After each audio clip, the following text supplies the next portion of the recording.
Okay, so again, binomial probability distribution, here's our formula for it.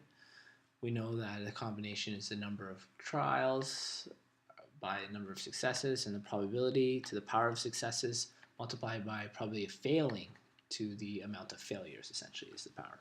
So we have a candy jar with 8 red, 6 green, 14 total, and we've taken 7 out. The question here asks us the probability of at least 6 being red.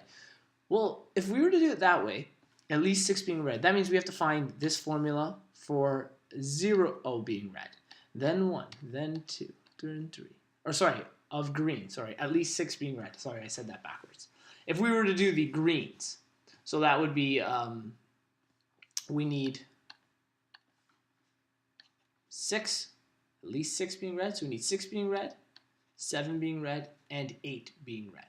And I kind of wrote this question backwards. I wanted to do it the other one. I wanted to say more than 6 being red, I think. But that's fine. It's the same type of idea because I wanted to have to subtract from one value at the end. But we have to put this formula in 6, 7, and 8 times. So three different times we put it into this probability. So the probability of 6 of them being red is, because we have 7 trials. Oh, sorry, and of course there won't be an 8 because there's only 7 trials, right? So we have 7 trials with 6 successes. The probability being 8 out of 14.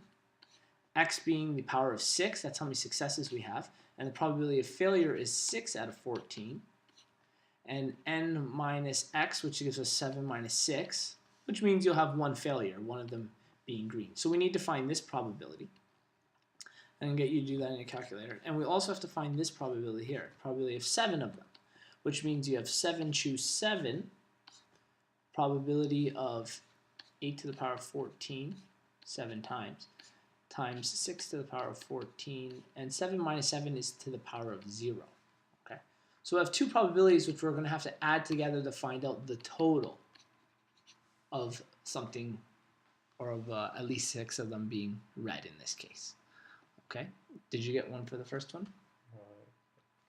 Here, I have a good calculator on the side, so I'll do this. Of our combination.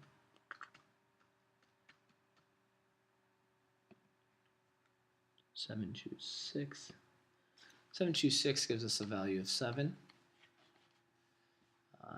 8 divided by 14 to the power of 6 gives us 0.0348, and then 6 divided by 14 gives us 0.428. So we multiply all of these together, that value times 0.04 times 7. So the probability of 6 of the 7 being, what do we say, red? Yeah, red, will be 10.44%. Okay, and it's really a decimal, 0.44. I just converted it. Okay. And then 7 choose 7. Do you know what that gives you? 1. That's right. So there's only one possibility of getting all 7. That's what it means. There's 7 possibilities of getting 6 candies. 8 divided by 14 to the power of 7 gives us 0.0198. And then 6 divided by 14 to the power of 1 is still just a value of 1. So 1 times those number is 0.0198. In other words, a 1.98% chance. So we add these values together.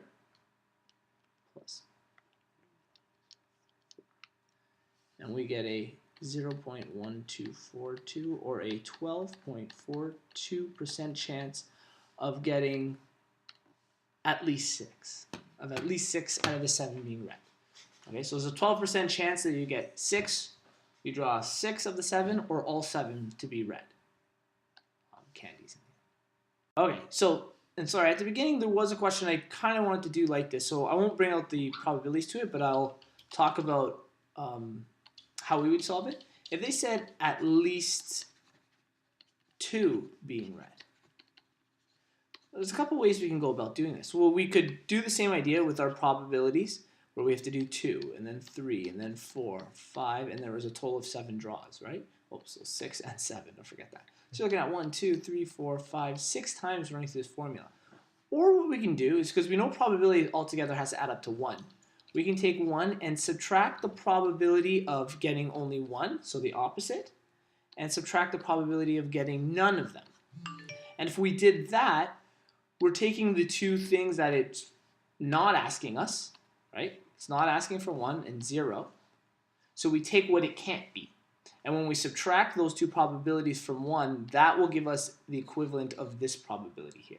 That's the type of question I was thinking about at first when I thought they'd asked it, but it's fine, we do it that way.